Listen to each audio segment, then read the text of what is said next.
नमस्कार, स्वागत है आपका देवभूमि के दंगल में। मैं हूं आपके साथ विशाल पंडित और आज हम देवभूमि के दंगल में बात करेंगे 11 साल मोदी सरकार, देवभूमि को कितने उपहार।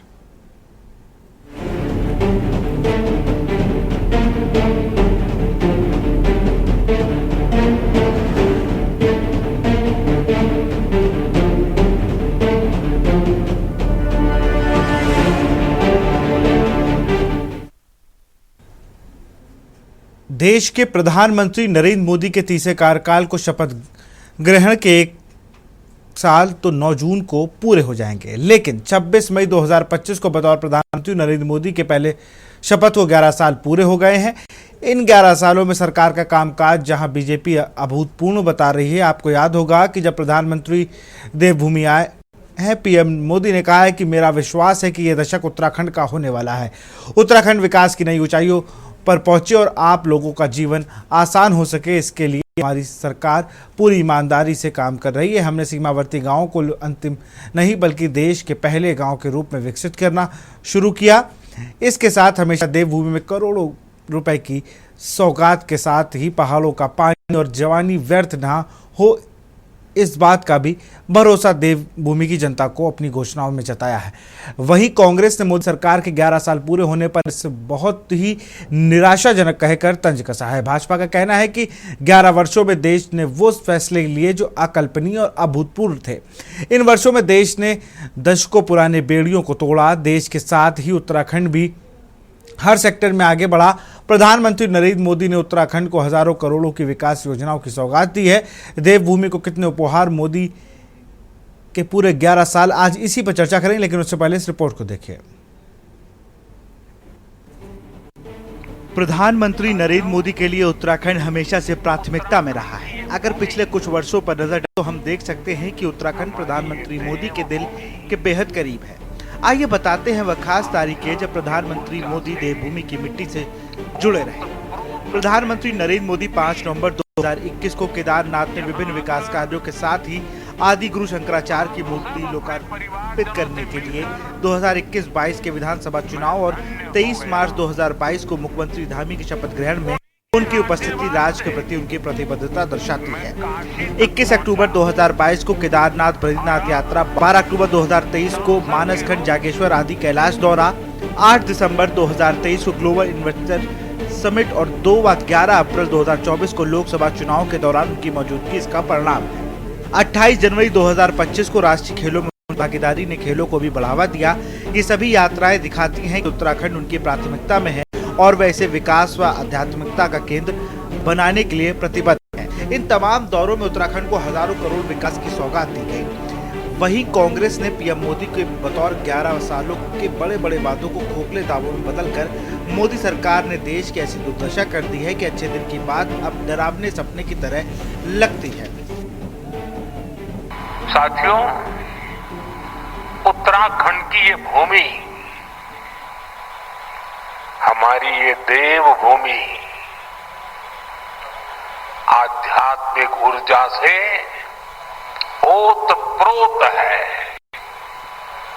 4 धाम और अनंत तीर्थों का आशीर्वाद, जीवनदायिनी मां गंगा का ये शीतकालीन गद्दी स्थल आज एक बार फिर यहां आकर आप सब अपने परिवारजनों से मिलकर मैं धन्य हो गया।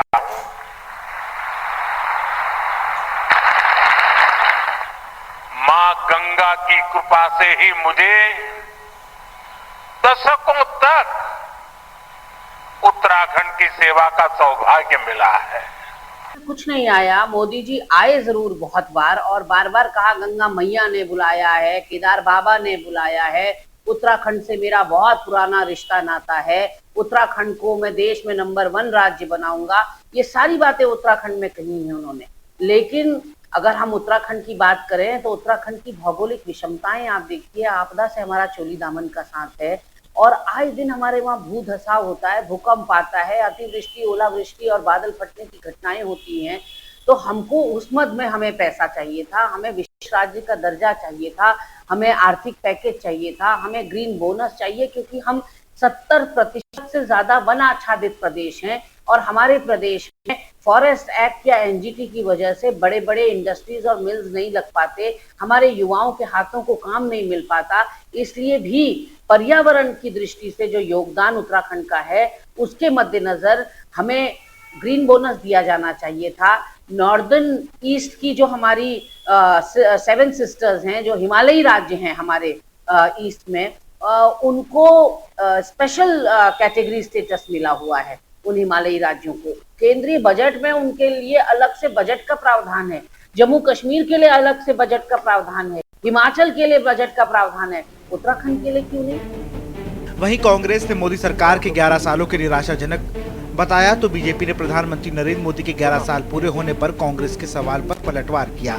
उन्होंने कहा कि बीते 11 साल भारत के अमृत काल के रहे हैं। राज्यसभा सांसद ने कहा कि आजादी के इस अमृत काल में देश ने प्रगति का जो रफ्तार पकड़ी है वो ना रुकेगी ना थकेगी, बल्कि और अधिक विश्वास और संकल्प के साथ तेजी से आगे बढ़ेगी। प्रधानमंत्री ने उत्तराखंड के विकास के लिए डबल इंजन के महत्व को साकार किया और विश्वास व्यक्त किया कि डबल इंजन यहाँ तेज गति से विकास करता रहेगा।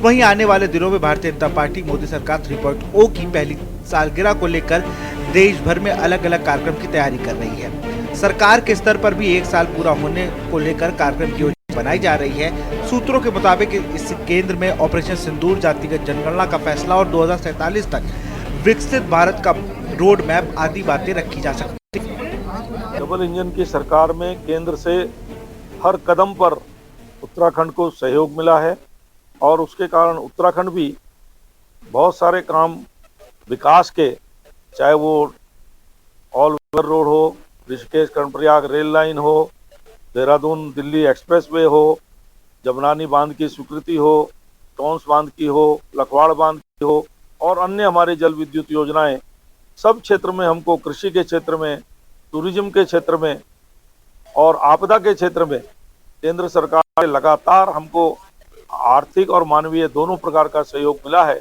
चिलक्यारा की जब घटना हुई तब भी एनडीआरएफ और केंद्र का हर कदम पर रक्षा विभाग का भी हमको सहयोग मिला और हम उससे सफलतापूर्वक निपटे हैं।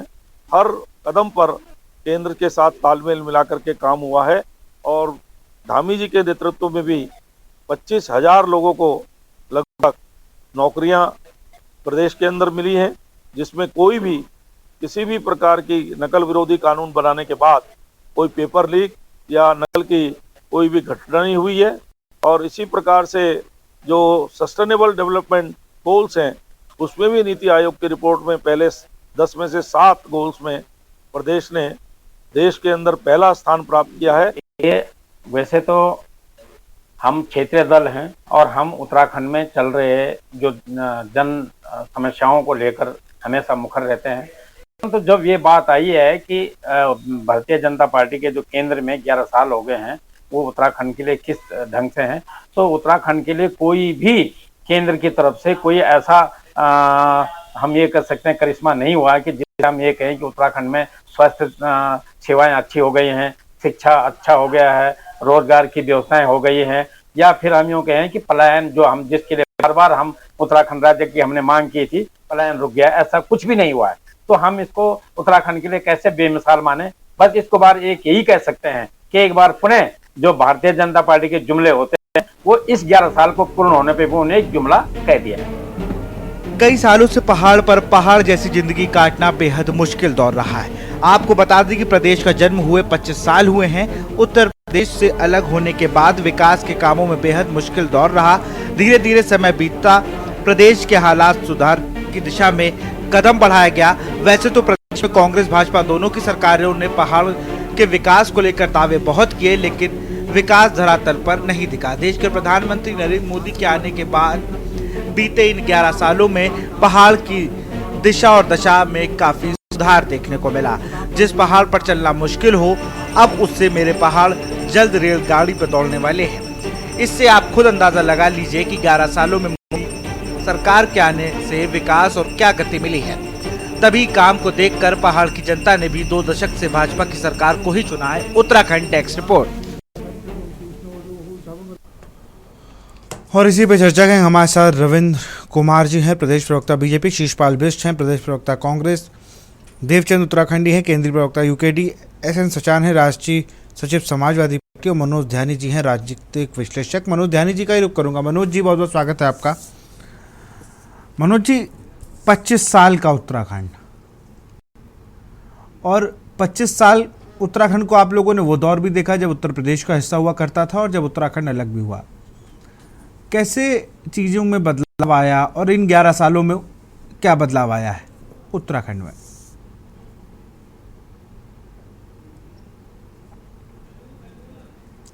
अनम्यूट कर लीजिए सर। अब आ रही है आवाज? बिल्कुल आ रही है जी। देखिए, उत्तराखंड पे अगर हमें बात करनी पड़ेगी तो उत्तराखंड की अवधारणा के सवाल पे बात करना पड़ेगा कि उत्तराखंड किस संकल्पना के साथ मांगा गया। और उत्तराखंड वस्तुतः 9 पर्वतीय जिलों की मांग थी। बाद में उसमें बाकी क्षेत्र जुड़े, हरिद्वार का क्षेत्र जुड़ा, कुछ बाइफरकेट हुए और तब जाकर 13 जनपदों का एक राज्य निर्मित हुआ। और बड़ा खूबसूरत राज्य है, पूरा पर्वतीय अंचलों से लेके तराई क्षेत्र तक बहुत ही सुंदर इसकी संरचना है। लेकिन कुछ चीजें जो हैं गड़बड़ाई हैं, और उसके लिए अकेले भारतीय जनता पार्टी की सरकार को या कांग्रेस की जो उससे पूर्ववर्ती सरकारें रही उनको नहीं, इसमें सामूहिक जिम्मेदारी से अगर बात की जाए तो सभी का कहीं ना कहीं लगता है कि कुछ ना कुछ नीतिगत जो है खामियां रही, और वो समस्याएं हैं। इसके कारण हम देखते हैं कि बहुत से जन आंदोलन पर्यावरण के क्षेत्र में, बेरोजगारी के सवालों को लेके, भ्रष्टाचार को लेके, राजनीतिक सुचिता को लेके, और ये सवाल उठते रहे हैं और सरकार को भी कदम उठाने पड़े हैं। एक मंत्री का इस्तीफा लेना पड़ा, बड़बोले जो उत्तराखंड के लिए अपशब्द करने वाले थे उनके लिए बातें बोलनी पड़ी, और राजनीतिक क्षेत्र की तमाम शक्तियां जो है इस बात पर लगातार आवाज उठाती रही है कि उत्तराखंड में जहां एक वर्ग, जैसे विधायकी आप देखेंगे कि लगातार वेतन वृद्धि होती रहती है, प्रत्येक मतलब 1-2 सत्र बीते नहीं, नया सत्र आता है और फिर दोबारा हो जाता है, लेकिन जनता के जेब में बहुत ज्यादा कुछ जाता नहीं है। लेकिन देखा जाए तो कई ऐसे डेवलपमेंट्स हैं जिसपे बहुत सकारात्मक भी है, उसका लाभ उत्तराखंड को मिला है। से हम लोगों ने उत्तराखंड को देखा है कि उत्तराखंड में किस प्रकार से एक जब विशेष राज्य का दर्जा जब ये गठित हुआ था तब मिला था, उसका लाभ कुछ वर्षों तक मिला, वो कंटिन्यू रहना चाहिए। हालांकि अभी भी स्पेशल कैटेगरी स्टेट में आता है और उत्तराखंड का जो बजट जो उत्तराखंड लेता है केंद्र से, खासकर जो लोन्स के रूप में, उसको वो नेक्स्ट 15 ईयर्स में यूटिलाइज कर सकता है। इस तरह के प्रोविजंस जो है उत्तराखंड लाभान्वित होता है उससे। वो लोन जो है उत्तराखंड की जगह केंद्र सरकार के खातों में जाता है, लेकिन देना अल्टीमेटली उत्तराखंड को। तो उत्तराखंड पे कर्जा बहुत चढ़ा है, ये चिंता का विषय रहा है। उत्तराखंड के राजधानी के सवाल जो है वो सरकारी स्तर पर आज भी लंबित है, ये चिंता का सवाल रहा है।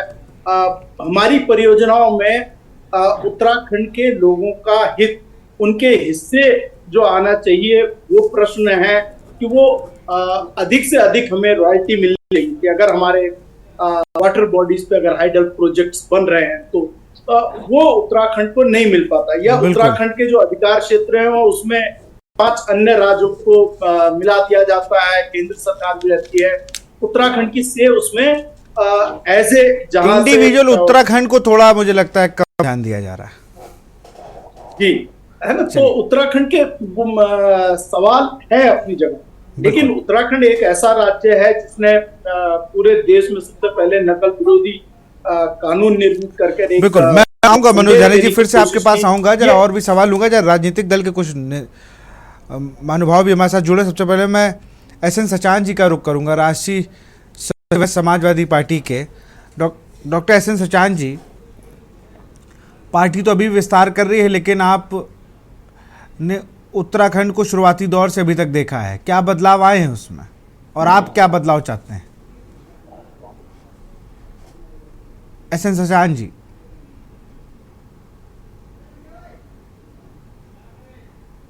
कनेक्शन टूट गया हूँ। चलिए फिर से उनसे जुड़ने की कोशिश करेंगे हम। जरा हमारे साथ देवचंद उत्तराखंडी जी हैं। देवचंद जी, 25 साल हो गए उत्तराखंड को, बड़ा संघर्ष हुआ, बड़ी चीज़ें हुई, और जब 25 साल का आज उत्तराखंड है तो आप इसको कहाँ पर देख रहे हैं? 11 सालों में जो बात हो रही है, ये तो बहुत विकास हुआ, कई योजनाएं मिली, कई अकल्पनीय अभूतपूर्व फैसले हुए। देखिए, सबसे पहले तो मैं ध्यानी जी को नमन करता हूं, और ध्यानी जी ने सब कुछ बता दिया, और मुझे लगता है उसके आगे थोड़ी बहुत बताने की जगह है। अगर 25 सालों में अगर उत्तराखंड को देखा जाए तो उत्तराखंड एक ऐसी भूमि बन रखी है जो राजनीतिक दिल्ली से चलने वाले पार्टियों ने, कि यहाँ पर वो एक प्रयोग करते हैं, और उस प्रयोग के बाद वो जो है अपना जो है पार्टी को मजबूत कर, मतलब पार्टी को धन के रूप से मजबूत करते हैं। बिजली यहाँ होती है, यहाँ पर के लोगों को बिजली नहीं मिलती है। अभी कोई 1 घंटा पहले 3 से 4 बजे तक जो आपके नेटवर्क को जुड़ने से पहले यहाँ पर बिजली नहीं थी। तो आप ये बताओ कि इस ढंग से बहुत सारे काम हैं। अब मैं एक चीज, जो मुख्य चीज जो आगे ध्यानी जी की बात को मैं आगे लेकर जाना चाह रहा हूँ, उन्होंने सारी बात आपको बता दी। हमारा जो ये उत्तराखंड मांगा गया था, तो इसमें उन्होंने जब शुरुआती जो हमारी परिकल्पना थी, उसमें 29 संशोधन करके बीजेपी ने उत्तराखंड राज्य दिया है, और ये भूल गई कि ये एकमात्र ऐसा राज्य है देश की, शायद कहीं किसी और कंट्री में ऐसा नहीं हुआ होगा, जिन्होंने 42 से ज्यादा शहादत देने के बाद राज्य बना है। तो उनकी अपनी मानसिकता किस ढंग से, क्या सोच के उन्होंने राज्य मांगा होगा। लेकिन उसके विपरीत आज की डेट में यहाँ पर काम हो रहा है। इसमें किसी व्यक्तिगत नहीं, अगर पीछे 25 सालों की बात करो तो इसमें दोनों पार्टियां, जो राष्ट्रीय पार्टियां उत्तराखंड में राज्य कर रही हैं, कांग्रेस और बीजेपी, उनका बराबर का बराबर हिस्सा है। अब आते हैं इन 11 सालों में कि जो बीजेपी के, जो केंद्र सरकार के 11 साल बेमिसाल, तो हम ये समझते हैं कि किस प्रकार के बेमिसाल है। उनकी कोई भी योजना को उठाकर ले लो, उस योजना का सिर्फ नाम इतना सुहाना, इतना लुभाना बना रखा है कि जनता को उसमें ये लॉलीपॉप की तरह दिखता है। लेकिन उन योजनाओं को लेने के लिए, उनको प्रयोग करने के लिए जब आदमी धरातल पर उतरता है, तब आदमी को ज्ञान होता है कि ये क्या है। थोड़ी देर के लिए आपकी जो उत्तराखंड आयुष्मान योजना है, जो भारत आयुष्मान योजना से हटकर कुछ प्रावधानों के बाद बना है, तो मैं समझता हूं कि आप बताएं विशाल जी, सरकारी हॉस्पिटल में आयुष्मान की जरूरत क्या है? ये सरकारी हॉस्पिटल में आयुष्मान लगा दो, मेरे को ये चीज बड़ी विडंबना लगती है, बड़ा सोच का विषय लगता है। अब एक चीज और है, एक यहाँ पर एक एम्स हमारा पूरे उत्तराखंड में ऋषिकेश में बना हुआ है। मुझे नहीं लगता कि वहां पर उत्तराखंड का कोई पहाड़ से कोई आदमी आए और वो इलाज के बाद जिंदा वापस जाए। मैंने तो अपने इस 4-5 सालों में जो मैं देख रहा हूँ, एम्स में जा रहा हूँ, तो मुझे नहीं लगता कि वो ऐसी व्यवस्था हो रही है। और मैं भुक्तभोगी हूँ, मेरा स्वास्थ्य खराब हो रखा है। वजह ये है कि बीमार तो ठीक नहीं हो सकता, लेकिन बतौर तीमारदार मैं बीमार हो गया हूँ। इसके लिए ये है, वहां पर कोई किसी को कोई बताने के लिए नहीं है, और सब चीज ऐसे लगता है कि वहां पर एक असहाय, और वो जो आयुष्मान कार्ड आपका है, उसको तो इनको जो सरकार होती है, हमें उनको इनके मुंह पर मार देना चाहिए। ये सब बकवासबाजी, ये चौंचले खत्म कर दो। और जो आप सौगातें बोलते हैं उत्तराखंड की, हमारी ये सौगातें कहाँ है? हमारा मूल निवास, हमारे को सौगात मिलना चाहिए था, वो कहाँ है? हमारा सशक्त भू कानून कहाँ है? हमारे को विशेष राज्य का दर्जा कहाँ है? हमारे को ग्रीन बोनस कहाँ है? हमारा जल जमीन हमारे पास, हमारे को बिजली फ्री कहाँ है? तो ये जो सौगातें नहीं मिली हैं, तो हम इस सरकार को कि 11 साल के बेमिसाल किस ढंग से कहेंगे? उत्तराखंड की जनता आज भी त्रस्त है, और उत्तराखंड की जनता के लिए जो काम यहाँ पर का, जो पर्यावरण खराब कर रहे हैं, जो विकास के नाम पर अंधाधुंध यहाँ पर जो विनाश कर रहे हैं, उसको ये विकास बोलते हैं। इसका हम कतई सपोर्ट नहीं करते हैं। तो विशाल जी, बात ऐसी है, जो ये आप क्या चाहते हो? आपने अपनी बात नहीं बताई है, तो आपने बता दिया। नहीं, अरे देवचंद्र जी, आप चाहते भी क्या हो? ये तो आपने, चलिए, समस्या बताई। एक होता है ना कि मैं चाहता हूं कि हमारे प्रदेश में इस तरीके की चीज, इस तरीके की व्यवस्था लागू होनी चाहिए या होनी चाहिए, सरकार को सुझाव भी हम ही लोग देंगे ना। हमने सुझाव दिए हैं, अभी आपका मौका, हम सुझाव भी देंगे। अभी तो हमने ये बताए हैं कि ये जो बीजेपी के गुण गाने के लिए गुण जो बीजेपी वाले गाते हैं कि हमारे 11 साल बेसाल, ये तो उस पर एक तर्क है। सुझाव हम देंगे, हमारे पास है, हमारे पास रोड मैप है कि हम किस प्रकार से पलायन करेंगे, हम किस प्रकार से सुविधाएं देंगे। हम तो सबसे पहली बात देंगे, पहली बात तो यही रहेगा कि शिक्षा, स्वास्थ्य, और आपने इसमें जो इसको दुरुस्त कर दिया, और जो आने जाने के साधन पर जो एक ऑल वेदर रोड को 4 धाम यात्रा आने से इन्होंने बहुत बड़ा प्रोजेक्ट कर दिया। बोलकर जरा गांव में जाकर देखो, अपने गांव जाने का सड़क होते हुए भी पैदल जाना पड़ता है। तो इस प्रकार का ये मैं तो सौगातें आप बोलते हैं कि मेरा उत्तराखंड से प्यार है, मैं तो उत्तराखंड के लिए सब कुछ दे दिया, और उत्तराखंड के लिए तो ये ढकोसला है, ये एक ढोंग है। शीशपाल सिंह बिष्ट जी हमारे साथ हैं, कांग्रेस के प्रवक्ता। शीशपाल जी, राजनीति अपनी जगह है, लेकिन उत्तराखंड में विकास तो हुआ है। अब वो कहाँ पे होना चाहिए, कहीं कम कहीं ज़्यादा, लेकिन हुआ तो है उत्तराखंड में। आप 25 साल पहले का देख लीजिए, 14 साल पहले का देख लीजिए, 11 साल ये देख लीजिए, तो कोई सरकार नहीं। एनडी तिवारी ने बहुत ही, सबके लिए एक रोल मॉडल होना चाहिए वो सीएम किसी भी स्टेट में, कि 2 स्टेट का सीएम रहना, 2 स्टेट को कैसे रन करना। और उन्होंने जो रफ्तार पकड़ाई थी विकास की, अगर को आपकी पार्टी या बीजेपी पकड़ लेती तो मुझे लगता है आज उत्तराखंड को बताने की जरूरत ना पड़ती कि उत्तराखंड क्यों खास है भारत के लिए। देखिए विशाल जी, उत्तराखंड के विकास की जो नींव कांग्रेस पार्टी ने रखी थी, अगर उस गति से ये राज्य आगे बढ़ रहा होता तो निश्चित तौर पर आज जन का उत्तराखंड आपके सामने होता। लेकिन आपने अभी मेरे से पहले सभी प्रवक्ताओं को सुना, तो आप समझ सकते हैं कि जिस तरीके से जनता का जो आक्रोश है उसी को हमारे प्रवक्ताओं ने व्यक्त करने का काम किया। भारतीय जनता पार्टी के इन 11 सालों की अगर उपलब्धियों पर मैं बात करूं, तो उपलब्धियां गिनाने के लिए अगर हो तो तब हम जाकर के गिनाएं। धरातल पे आप देख लीजिए, घर घर में बेरोजगारों की फौज खड़ी हुई है, युवाओं के अंदर जो है आक्रोश है वो लगातार धरने पे बैठे हुए हैं। आप सड़कों के हाल गांवों में जाकर के देख लिया, बरसात का मौसम है, पूरा उत्तराखंड जो है निश्चित तौर पर जो जिस तरीके से अस्त व्यस्त हो जाता है, तमाम सड़कें व्यस्त हो जाती हैं, ये जो है यहाँ के विकास की कहानी बयां कर रही है। आज स्कूलों के हालात क्या है, अभी पलायन आयोग की एक रिपोर्ट आई थी, उसमें जो है पूरी स्थिति साफ हो गई थी कि स्कूलों में प्रधानाध्यापक तक नहीं है, बच्चे हैं तो टीचर नहीं है, टीचर हैं तो बच्चे नहीं है, बिल्डिंगों के हालात बहुत ज्यादा खराब है, तमाम स्कूल जो है बंदी की कगार पे है, हजारों स्कूल बंद हो चुके हैं। ये 11 साल की अगर मैं उपलब्धि बताऊं, और आप देख लीजिए कि लगातार जो है पलायन बढ़ रहा है, गांव खाली हो रहे हैं, तो ये किसकी विफलता है? किसी न किसी को तो इसकी जिम्मेदारी लेनी होगी। और जो राज्य लगातार जो है ग्रीन बोनस की मांग करता रहा है, विशेष औद्योगिक पैकेज की मांग करता रहा है, वो उसे क्यों नहीं मिल रहा है? भाई हम जो है ऊर्जा प्रदेश के रूप में जाने जाते थे, 11 सालों में आप बता दीजिए कोई एक जो है जल विद्युत परियोजना धरातल पे उतरी हो। हमने जो है लघु जल विद्युत परियोजनाओं का एक सपना देखा था, रन द रिवर प्रोजेक्ट की हम बात करते थे, भाई उसी को कम से कम आप धरातल पे उतारते थे। डबल इंजन की आप बात करते हैं, तो डबल इंजन धरती पे दिखाई तो देना चाहिए ना विशाल जी। हम आलोचना नहीं कर रहे हैं, उन्हीं बातों को कह रहे हैं जो वास्तव में जो है जनता चाहती है, और आप जो है उस पर आगे क्यों नहीं बढ़ पा रहे हैं, ये जो है बहुत गंभीर सवाल है। सरकार ने जो है, आपको याद होगा पिछले जो है वर्ष के बजट में एक सपना इस राज्य की जनता को दिखाया था कि हम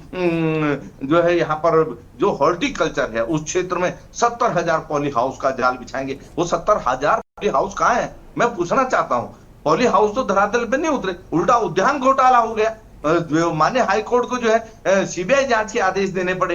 क्या हाथ है इस प्रदेश में भ्रष्टाचार के? आप जो है भाजपा के ही 2 पूर्व मुख्यमंत्रियों के बयानों को अगर खंगालेंगे तो आपको स्थिति पता लग जाएगी जो है खनन माफिया इस राज्य में किस तरीके से हावी है, खनन माफिया के पे किस तरीके से जो है सरकार की नीतियां बन रही है जो है। क्योंकि भाजपा के पूर्व मुख्यमंत्री त्रिवेंद्र सिंह रावत जी को लोकसभा में खनन पर सवाल खड़े करने पड़े, तो आप स्थितियों को समझ सकते हैं। हम तो लगातार सरकार को जगाने और चेताने का लेकिन काम कर रहे हैं। बिल्कुल जो आपने अब बात कही ना, सरकार को जगाना, चेताना, सुझाव देना विपक्ष का काम होता है, और विपक्ष अगर ये काम कर रहा हो ठीक से तो कोई दिक्कत ही ना हो, इसे भाजपा से जवाब लेंगे। लेकिन यहाँ वक्त एक छोटे से ब्रेक का। आप देख रहे हैं के न्यूज, खबरों का सारथी।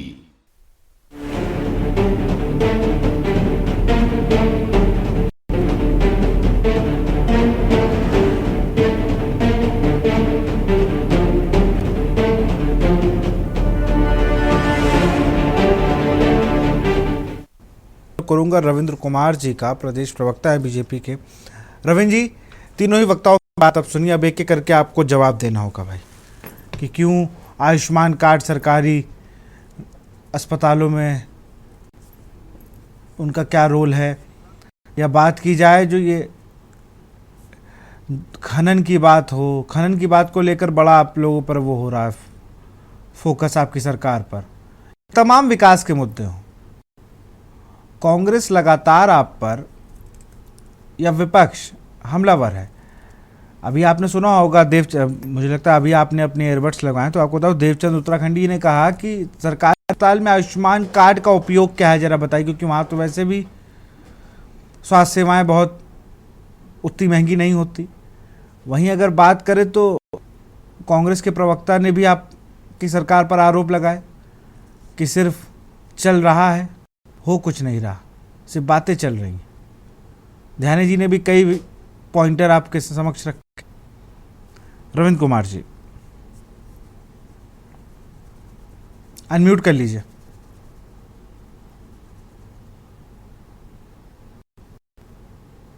विशाल जी, जिस प्रकार से हमारे साथी ओपोजिशन ने बड़े मुश्किल से किसी प्रकार की कोई ऐसी चीजें निकालने की कोशिश करी कि जिससे कि कम से कम हमारी जो विपक्ष की जो अब आदत बन चुकी है, विपक्ष माने बुराई करना, राह दिखाना नहीं, जबकि विपक्ष का काम होता था सत्ता पक्ष को राह दिखाना, उसके किए हुए कार्यों में और गुणवत्ता के साथ कैसे किया जा सके उसके राह, वो कहीं नहीं है। मैं संकुचिता मानसिकता के साथ जिस प्रकार से हमारे उत्तराखंड के क्रांति दल के जो प्रवक्ता बैठे हैं उन्होंने कहा कि जी दिल्ली चला रही है, अरे मुझे बड़ा गर्व होता है कहते हुए कि इस छोटे से प्रदेश में पूरा देश चलाता है, चाहे वो विपिन रावत जी हो, सेना अध्यक्ष विपिन जोशी जी हो, पूर्व के ओपी रावत जी हो, निर्वाचन आयोग के,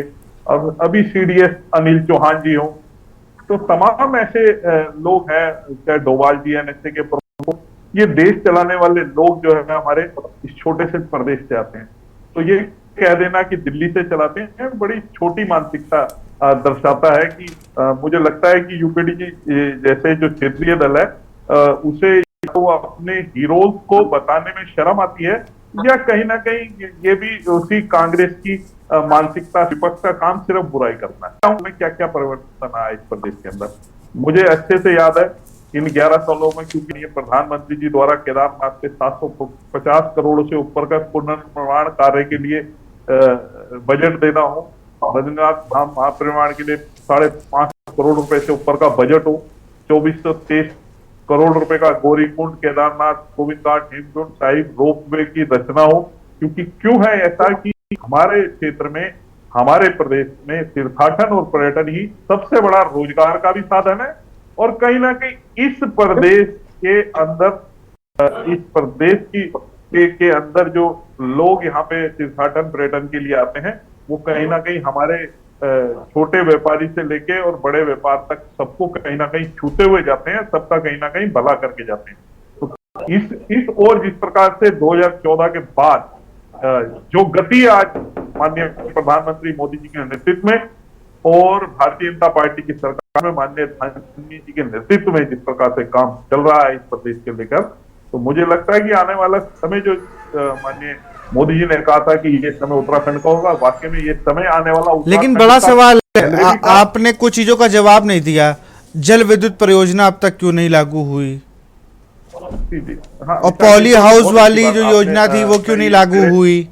ये मेरे पॉइंट में था, मैं चूक गया था, आपने मुझे याद दिलाया। मुझे अच्छे से याद है, बिल्कुल मुझे लगा था आप भूल गए। परियोजना हो, ये सभी योजनाएं जो ठंडे वक्त में बंद पड़ी, और तमाम ऐसी योजनाएं, जल विद्युत परियोजनाएं जो बिल्कुल सही बात पूछो तो उनकी तरफ ध्यान ही नहीं दिया था। मुझे आज भी याद है कटा पत्थर में लखवाड़ परियोजना, जहाँ पे विद्युत के एक लंबे समय पहले उसको लेकर परियोजना पे काम शुरू हुआ था, उसे बंद कर दिया गया था ठंडे बच्चे में। आज उसको वापिस लेकर आया गया है। जब ये सारी चीजें गतिमान होके आएंगी तो कहीं ना कहीं प्रदेश में ऊर्जा का प्रदेश बनेगा, इस प्रदेश में रोजगार के साधन भी बढ़ेंगे, इस प्रदेश की इनकम भी होगी। आज हिमाचल हमारे से पहले कहीं विकसित था, हमारे पहले वो राज्य बना था। आज उससे कहते हुए गर्व का विषय है कि हमारी उससे ज्यादा बजट है, हमारी उससे कम घाटा है। उस प्रदेश का जो सकल घाटा होता है उससे कम है। आज हमारे को उस प्रदेश से अधिक रोजगार देने वाला प्रदेश बन गया है। तो कहीं ना कहीं जिस प्रकार से 10 सालों में 11 सालों में जो पंख लगा है ये बहुत तेज है और बहुत गतिमान है। और दूसरी बात मैं को तो बार बार ये कहते हैं कि एनजीटी से हमारे को यहाँ पे जो है गरीब प्रदेश है, हमें बोनस मिलना चाहिए। तो मैं याद दिलाना चाहूंगा, पूर्व में आपकी सरकारें थी, आप लंबे समय तक यहाँ पे थे, केंद्र में भी थे, राज्य में भी थे, आप 2004 से लेकर 2014 तक थे, लेकिन आपने एक बार भी किसी प्रकार का कोई प्रयास नहीं किया कि इस पे कोई काम होता। आप सिर्फ आपका प्रयास क्या रहता था, अनुदान मिल जाए और राजीव गांधी द्वारा कही हुई बात को ये, अरे कब तक यही बात कही जाएगी? कि हम एक और 25 पैसे एक चीज आप लोग ऐसे तो तमाम विषय हैं, फिर वो 15 की बात करने लगेंगे कांग्रेस के लोग, फिर तमाम बातें होंगी। मूल मुद्दों पे बात करिए ना। उत्तराखंड, जैसे मैंने आपसे जल विद्युत परियोजना पूछा, पॉली हाउस पूछा, एक किसी के मन में अगर हल्का सा भी डाउट है कि सरकारी अस्पतालों में, चूंकि वहां तो उतना महंगा इलाज नहीं होता, वहां पर आयुष्मान कार्ड का क्या प्रयोग है, कि मेरे मन में भी डाउट है, चलिए बता दीजिए इसका। देखिए आयुष्मान और उत्तराखंड आयुष्मान योजना जो है वो उसका क्या स्टेटस है, वो कितना लोगों को अवेयर किया बताया जा रहा है उससे, ये भी बताइए जरा। देखिए मैं तमाम ऐसे चैनल पे, आप भी एक अच्छे पत्रकार हैं, आपका चैनल भी अच्छा है, आप अगर किसी अपने ग्राउंड रिपोर्टर से कहेंगे ना कि आप 10 उन लोगों को आयुष्मान के लाभार्थी को निकालें, आप बस्तियों में जाके देखें जो गरीब व्यक्ति है, जिसको हार्ट का ऑपरेशन कराने के पैसे नहीं थे, जिसकी हार्ट का स्टंट डलाने के पैसे नहीं थे, वो बेचारा, अगर ये आयुष्मान जैसी योजना ना होती, भगवान ना करे उसके साथ कोई मिसहैपनिंग हो सकती थी। आज वो इस आयुष्मान कार्ड को दिखा के एक अच्छे प्राइवेट हॉस्पिटल में 5 लाख रुपए से अधिक का अपना इलाज सरकारी हॉस्पिटल साहब रविंद्र जी, हाँ ना सुन लो ना, आप ध्यान से सुनो, मैंने आपके झूठ को बड़े ध्यान से सुना, अब सच को देखो ना। आप झूठ को हम तो सुने ध्यान से, फिर मैं प्राइवेट हॉस्पिटल जाऊँ ही क्यों? मेरा सवाल यही है कि मैं प्राइवेट हॉस्पिटल जा ही क्यों रहा हूँ? सवाल का जवाब मांगिए। बिल्कुल बिल्कुल मैं मांग रहा हूँ। देवचंद्र जी मैं आऊंगा आपके पास, देवचंद्र जी मैं आऊंगा मैं आपके पास, देवचंद्र जी मैं आऊंगा जल्दी से। रविंद्र जी, सरकारी अस्पतालों में, प्राइवेट अस्पतालों में क्या हो रहा है चीज मुझे नहीं मतलब है, मुझे सरकारी अस्पतालों में उनका जवाब क्लियर कर दीजिए प्लीज। बिल्कुल, देखिए ये तो एक साधारण सा जवाब है, इसे किसी से भी आप ले सकते हैं कि आयुष्मान कार्ड किस लिए होता है कि अगर मान लीजिए सरकारी अस्पताल में उस तरीके का कोई डॉक्टर के पास या कोई इलाज कराने का नहीं है, तो उसके सहारे वो प्राइवेट हॉस्पिटल में जाके इलाज करा सकता है, संस्तुति वहीं से ही होती है। तो इसका आयुष्मान कार्ड का एक बेसिक सा काम है, और आपको अगर नहीं पता तो मेरी इसमें कोई गलती नहीं। देखिए इसके कारण बहुत लाभ मिले। और दूसरी बात मैं और बता दूं, आज से पहले इस भारतवर्ष में सिर्फ एक ही एम्स होता था, वो दिल्ली में। अटल जी के आने के बाद 9 हुए, आज पूरे देश भर में 18-20 से ज्यादा एम्स है। आज स्थिति है कि हर प्रदेश में एक एम्स है और अब हर जिले में एक एम्स खोलने की तैयारी है। तो ये भारतीय जनता पार्टी की सरकारों के कारण संभव हो चुका। और जिस प्रकार से अभी उत्तराखंडी जी एम्स का मजाक उड़ा रहे थे, अरे भगवान से कोई डरो भाई, हमारे इस प्रदेश के डॉक्टरों पे विश्वास करो, इतना बेहतरीन इलाज है। मैं आपको बात बताऊं, एक बहुत अच्छे परिवार के जो बहुत अच्छा पैसा खर्च करके पता नहीं कौन से डॉक्टर को दिखा ले, उस एम्स के डॉक्टर के लिए मेरे पे फोन आता है कि आपके में डॉक्टर है भाई, वहां पे एक शुगर का, उसके शुगर के कारण जो जख्म हो जाते हैं, क्या कहते हैं उन्हें, वो एक डॉक्टर है लेडी, बहुत जबरदस्त वहां पे। उसने कहा भैया मेरा अपॉइंटमेंट करवा दो किसी भी तरीके से आप, क्योंकि मैं इसलिए उसने मेरे से कहा क्योंकि मेरा एक रिश्तेदार एम्स में वहाँ डॉक्टर है बड़ा सीनियर। तो मैंने कहा ठीक है मैं देखता हूँ वैसा वो आपका अपॉइंटमेंट चलिए अच्छी बात है। मैं एम्स में आप ये कह रहे हैं, आप मजाक, समय की बाध्यता है, समय की बाध्यता है रविंद्र जी समय की बाध्यता। मैं एक एक करके फिर से, ठीक है रविंद्र जी मैं रुकूंगा जल्दी से। कांग्रेस फिर मैं आऊंगा आपके पास देवचंद जी, जल्दी से। देखिए विशाल जी, भारतीय जनता पार्टी के प्रवक्ता चाहे जितने बड़े बड़े दावे कर लें 11 सालों की उपलब्धियों के, लेकिन हकीकत यह है कि जोशीमठ आपदा को 2 साल से ज्यादा समय हो गया है। सरकार ने बड़ी बड़ी बातें की थी, लेकिन अभी तक जोशीमठ आपदा के जख्म क्यों नहीं भरे गए भाई? दो इन्वेस्टर मीट हो गए। एक इन्वेस्टर मीट में 1.5 लाख करोड़ रुपए के निवेश का आपने प्रदेश की जनता को सब्जबाग दिखाया। दूसरे में 3.5 लाख करोड़ रुपए के निवेश का सब्जबाग दिखाया। आज तक वो निवेश धरातल पर नहीं उतरा। और स्मार्ट सिटी प्रोजेक्ट के लिए बड़े बड़े विज्ञापन दिए गए। स्मार्ट सिटी प्रोजेक्ट का सेंटर ने पैसा क्यों काटा? इसका जवाब भी राज्य की जनता को मिलना चाहिए। आज जो आप ऑल वेदर रोड को अपनी उपलब्धि बता रहे हैं, वो निश्चित तौर पर जो है यूपीए सरकार का प्रोजेक्ट था। 4 धाम सुधार मार्ग के नाम से कांग्रेस सरकार ने उसकी शुरुआत की थी, लेकिन आज जो ऑल वेदर रोड के कारण अव्यवस्थाएं हो रही है, जगह जगह प्रोटेक्शन के काम नहीं किए गए हैं। जगह जगह जो है अभी बरसात शुरू नहीं हुए, जैसे बरसात होगी मार्ग बाधित होंगे, वो आप ही की अव्यवस्था के कारण हो रहा है। अगर आप जो है ढंग से उस काम को करते और महाराष्ट्र कंपनियों के सहारे न छोड़ दे, तो निश्चित तौर पर वो अपने उद्देश्य में सफल होता। लेकिन तमाम जो धरातल की चीजें हैं, आज चाहे शिक्षा की बात आप कर लीजिए, चाहे स्वास्थ्य सेवा की अव्यवस्था की आप बात कर लीजिए, जिसपे इतनी देर से डिबेट हो रही है, चाहे आप कृषि क्षेत्र में जो है राज्य की दुर्दशा देख लीजिए, ये किसकी देन है? ये आप ही की सरकार की देन है। और ये सैनिक बहुल प्रदेश है। मोदी जी यहाँ करके कहते थे कि 5वां धाम है सैनिक धाम। आपने अग्निवीर योजना लाद करके राज्य के नौजवानों के सपनों को तोड़ने का काम किया, और आप इसको अपनी उपलब्धि बता रहे। तो मिशन 2025 के आप बड़ी बड़ी बातें करते थे धामी जी की, 2025 होगा, देश का अग्रणी राज्य उत्तराखंड होगा। कहां है भाई वो मिशन 2025? कहीं आसपास भी हम उसके हैं क्या? पहले मिशन 2030 की बात त्रिवेंद्र रावत जी किया करते थे। आप केवल शब्द जाल बुनते हैं, केवल सपने दिखाते हैं, केवल जुमले करते हैं, लेकिन धरातल पे क्या उतर रहा है ये जनता चाहती है। हमारा बेरोजगार, ठीक है देवचंद जी के पास चलूंगा मैं। कहां है वो रोजगार? बिल्कुल जी, ठीक है, मैं देवचंद जी के पास चलूंगा। देवचंद जी। सबसे पहले विशाल जी, आपने जो मेरा सवाल रविंद्र जी से पूछा, मैं आपका बहुत बहुत धन्यवाद करता हूं, लेकिन संतोषजनक जवाब आपको भी नहीं मिला, मुझे भी नहीं मिला। मैं क्या कहना चाह रहा था, और उन्होंने जो एक बात तो स्पष्ट कर दी कि जब से 2014 के बाद मोदी आए तब से कार्य हुआ है। अटल जी ने कभी काम नहीं किया, इनसे पहले जो इनके सपोर्टिव सरकार थी और प्रधानमंत्री ने कोई काम नहीं किया, ये इन्होंने बता दिया। अभी ये चिढ़ाने वाली बात करते हैं और उसके बाद बोलते हैं कि मैंने एम्स के डॉक्टरों को बोला कि खराब है। भैया डॉक्टर वहां पर बहुत अच्छे पढ़े लिखे हैं, यहाँ तक जो वहां पर जीआर हैं वो बहुत अच्छे काम कर रहे हैं, लेकिन आपको सरकारी नियंत्रण उसकी व्यवस्थाओं पर नीचे आपको नहीं कार्रवाई करना आता है, आपको कराना नहीं आता है। पहले बात तो वहां पर कोई भी उत्तराखंड का आदमी नहीं है। और जो मैंने कहा कि उत्तराखंड का आदमी फाड़ों से आकर के 15 दिन तक उसको बेड न मिले, उसका इलाज डॉक्टर कहां से करेगा भाई? आप रविंद्र जी धरातल पर आइए, आप ये उसमें मत रहिए, क्या नाम करिए एसजी पे।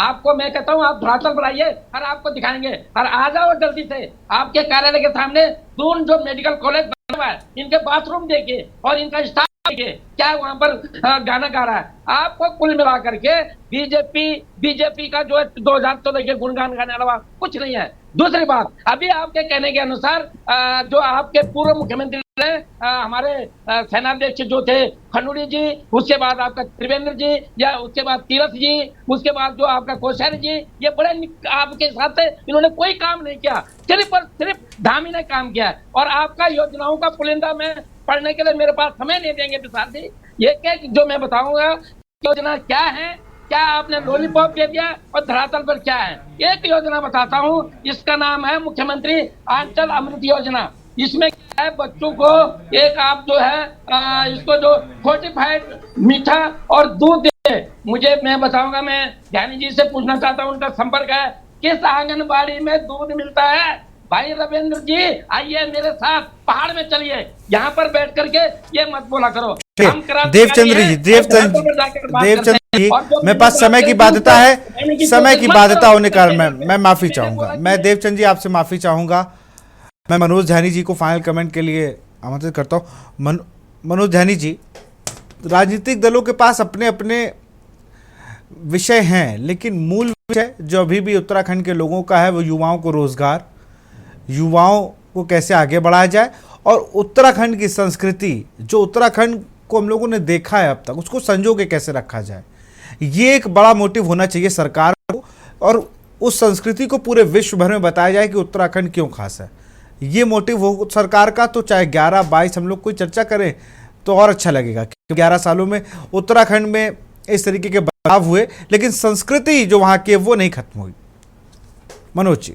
देखिए, जब राजनीति की बात करते हैं तो राजनीति पूरा एक समावेशी तंत्र पे हमारे बात करनी पड़ती है, जिसमें सामाजिक उत्थान की भी बात होती है, आर्थिक प्रगति की बात होती है, भौतिक सुख साधन जो है जनता को मुहैया कराने की बात होती है, संस्कृति और अध्यात्म उसके विकास की भी बात होती है, फिर से सिक्योरिटी की बात होती है कि नागरिक सुरक्षित महसूस करें, उनको लगे कि हाँ हमारी बेहतरी के लिए हमारी सरकार जिनको हम चुनते हैं वो हमारे लिए कार्य करें। तो ये पूरी एक पूरा इंक्लूसिव डेवलपमेंट की सोच रखता है कोई भी व्यक्ति नागरिक।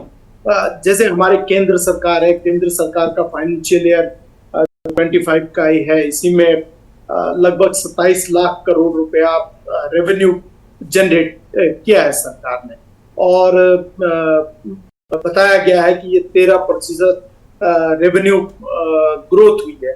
लेकिन उत्तराखंड की जब हम बात करते हैं तो 7.4% सकल घरेलू उत्पाद केंद्र का हमारी जो जीडीपी ग्रोथ टच कर रही है। लेकिन उत्तराखंड की जब बात करते हैं हम तो उत्तराखंड में लगता है कि हम कर्जा ज्यादा ले।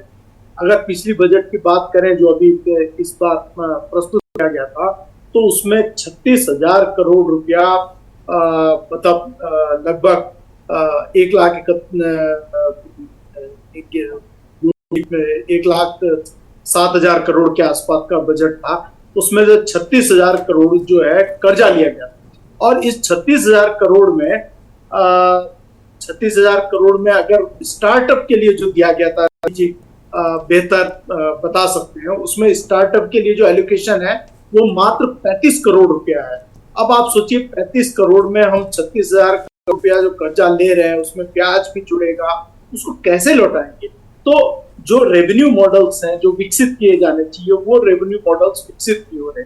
हमारी शिक्षा की जो तरीका है जिससे हम उद्यमी पैदा कर सकते हैं, उद्यानिका जो हमारी यूएसपी है, जहां जहां पे हमारे को बेहतर तरीके से आ सकते हैं हम लोग आगे, वो शायद डेवलप नहीं हो रही। कॉन्ट्रेक्चुअल बेसिस पे हमारे सभी साथी ये बात मानेंगे, जितने कॉन्ट्रैक्ट्स हैं उनमें सारी बाहर की कंपनियां होती हैं, रोजगार अंदर से होता ही नहीं भीतर से। सब कॉन्ट्रैक्ट्स थोड़ा सबलेट कर दी जाती हैं, और वो सबलेट जिनको की जाती है वो कंपनियां भी बाहर की हैं। मैं आपको बताऊं, आप आंकड़े पूरे डाटा निकालिए तब मैं मनोज ध्यानी जी बहुत माफी चाहूंगा, लेकिन अंतिम बात में मैं एक अंतिम बात जरूर जोड़ना चाहूंगा। देखिए 2011 में सेंसस हुआ था, अब सेंसस अभी तक नहीं हुआ। सेंसस होना चाहिए ताकि जितनी योजनाएं हैं उनका लाभ वास्तव में कितनी जनता को पहुंचा है और कितने अभी बाकी हैं, वो कार्य जो है राज्य सरकार को, केंद्र सरकार को और राज्य सरकार को पूर्ण करना चाहिए, ऐसा मेरा मानना है। तब जाकर हम एक बेहतर स्वरूप और ये डिस्कशन भी तभी सार्थक हो पाए। जी बिल्कुल, आप सबका बहुत बहुत शुक्रिया हमसे जुड़ने के लिए, बहुत बहुत शुक्रिया। तो देवभूमि के दंगल में आज हम बात कर रहे थे 11 साल मोदी सरकार, उत्तराखंड को मिले कितने उपहार। अब देखना होगा 11 साल तो हो रहे हैं और उसके साथ साथ जो कांग्रेस ने आरोप लगाए हैं क्या उनका जवाब दिया जाएगा, या फिर जवाब ना देकर जिन योजनाओं के बारे में सवाल पूछे गए उन योजनाओं के आंकड़े जारी करके कि कितने उत्तराखंड के लोगों को उसका फ़ायदा मिल रहा है, उस तरीके से जवाब दिया जाएगा। तो फिलहाल देवभूमि के दंगल में इतना ही। देखते रहिए के न्यूज़ इंडिया। नमस्कार।